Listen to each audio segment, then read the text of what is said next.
Berdasarkan pemerhatian, para petani ataupun pengusaha kebun kecil mengalami masalah dalam membaja apabila mereka ingin membongkok untuk menaburkan baja.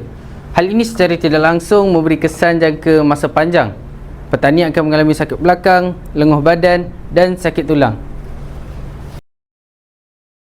Objektif inovasi ini ialah untuk mengurangkan risiko sakit badan atau tulang ketika membaja, dapat meningkatkan produktiviti pembajaan pokok pada setiap bulan, dapat mengurangkan penggunaan tenaga yang berlebihan.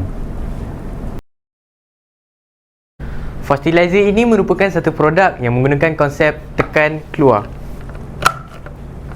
Produk ini sesuai bagi petani yang mengusahakan kebun kecil kerana skala pembentukannya yang sesuai digunakan untuk penanaman secara kecil-kecilan ataupun kebun yang kecil.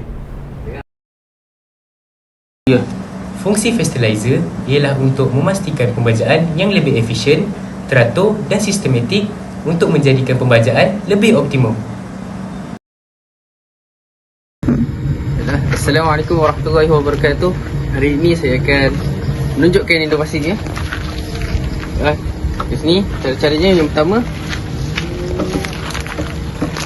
masukkan baja di dalam ni, corong yang disediakan. Kita tengok.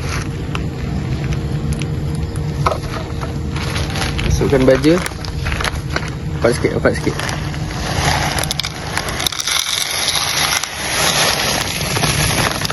Masukkan baja. Ini saya guna sebahagian saja. Untuk situasi sebenar gunalah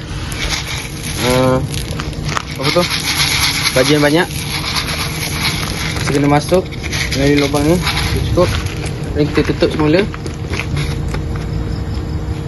Kemudian apabila dia dah penuh terisi, kita akan tolak baja ni, tolak batang ni, dan benda ni akan terkeluar.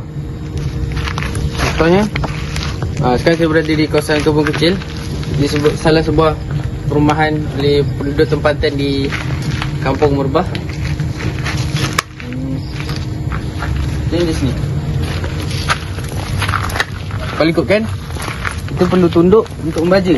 Tapi dengan adanya ni, bila kita tunduk sakit. Tapi bila dengan adanya ni, proses pembajaan akan menjadi lebih mudah dengan kita hanya tekan saja. Nampak?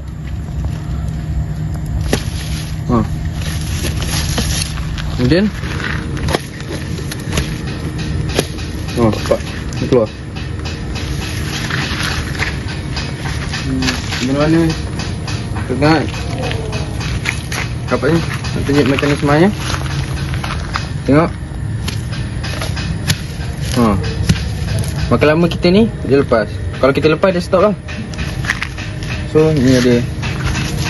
Tengok boleh. Kalau takat daripada bawah ni.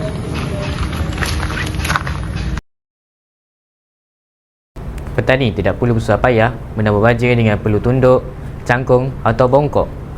Proses pembajaan dapat dilakukan tanpa mengambil masa yang lama kerana tenaga yang kurang digunakan. Alat ini dapat mengurangkan kos dan tenaga untuk membaja kerana tidak memerlukan tenaga pekerja yang banyak kepada petani. Contohnya, pemilik kebun atau ladang tidak perlu mengupah ramai pekerja untuk membaja kerana dengan adanya alat ini, pekerja kurang berasa penat dan dapat lebih banyak membuat kerja-kerja yang lain. Selain itu, alat ini juga dapat berkembang ke kawasan perniagaan khususnya dalam bidang pertanian, perladangan dan komoditi di negara-negara pengeluar hasil tani yang banyak. Diharapkan petani dan pengusaha kecil dapat mengoptimumkan alat ini supaya industri menjana pendapatan domestik negara. Bukan itu sahaja, berkebun dari rumah sahaja pun sudah mudah apabila wujudnya produk ini. Suri rumah dan juga penganggur juga mudah meraih pendapatan apabila produk seperti ini dicipta, seterusnya menggalakkan lagi aktiviti perkebunan dalam kalangan masyarakat.